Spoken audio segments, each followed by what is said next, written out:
on a weekend that is reserved for the memory of those who gave to their nation their lives so that we may be free. Eric Trump, the spoiled and indulged son of the Donalds, tweeted this out along with this picture. Try and take in the full majesty of its disgrace, the selfishness, the total lack of awareness.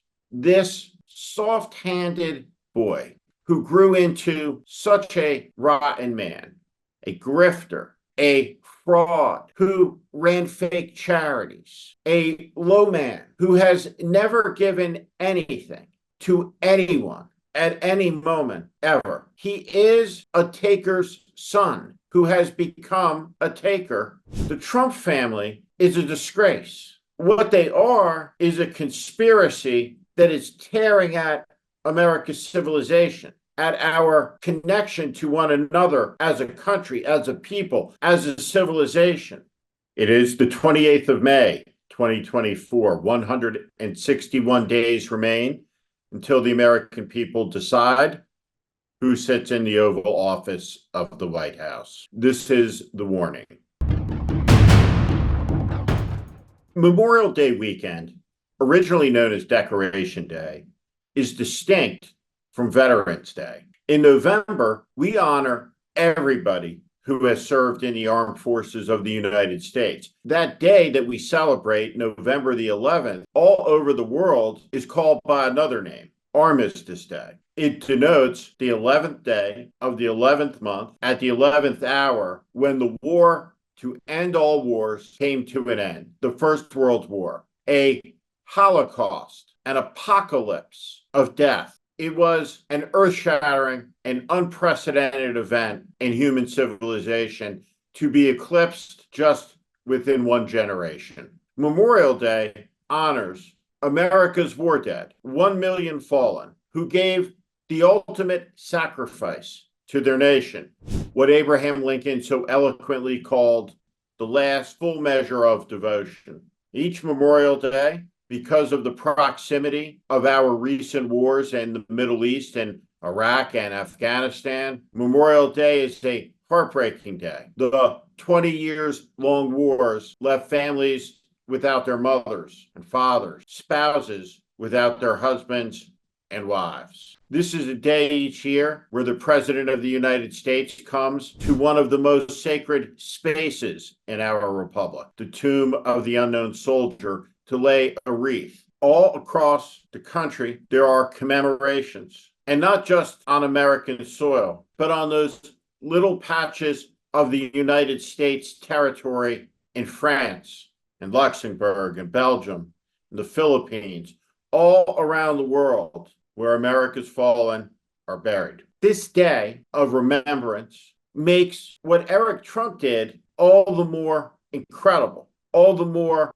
remarkable. On a weekend that is reserved for the memory of those who gave to their nation their lives so that we may be free, Eric Trump, the spoiled and indulged son of the Donalds, tweeted this out along with this picture. Before you ponder it, try and take in the full majesty of its disgrace, the selfishness, the total lack of awareness. This soft-handed boy who grew into such a rotten man, a grifter, a fraud, who ran fake charities, a low man who has never given anything to anyone at any moment ever. He is a taker's son who has become a taker as a man. Eric Trump has never given anything to anyone that did not benefit him, just like his father and his stepmother, his brother-in-law Jared, his sister Ivanka, and his brother Junior. They are all fruit from a rotten tree. The Trump family is a disgrace. What they are is a conspiracy that is tearing at America's civilization, at our connection to one another as a country, as a people, as a civilization. Donald Trump is the worst president in American history. bar none. His 4 years were a disaster, and 4 more may well lead to World War III and the ruination of the country. Millions and millions of people could die because Donald Trump is ignorant and dumb. Donald Trump is unfit psychologically, intellectually, morally to be the commander in chief of America's armed forces, to be the head of state of the United States, to sit behind the president's desk. He is dangerous. And every American adversary around the world understands that the path to America's weakness and defenestration lies in the return of Donald Trump to political power. The Chinese, the North Koreans, the Iranians, and the Russians all understand that Donald Trump loathes the same thing that they do, which is a strong, vibrant, multicultural America, bound together not by the lie of blood and soil nationalism, but the power of a resplendent idea that all men are created equal, endowed by a creator with life, liberty, and the pursuit of happiness as the goal of society. Now, it has always been the case that America has not lived up to its high and lofty goals, but that does not mean that the purpose of America's public life should not be to achieve them, to reach the place that Martin Luther King foretold from the mountaintop, which he briefly saw at the edge of his life and that he shared in his last address. Listen to these words. And he's allowed me to go up to the mountain. And I've looked over and I've seen the promised land. I may not get there with you, but I want you to know tonight that we as a people will get to the promised land.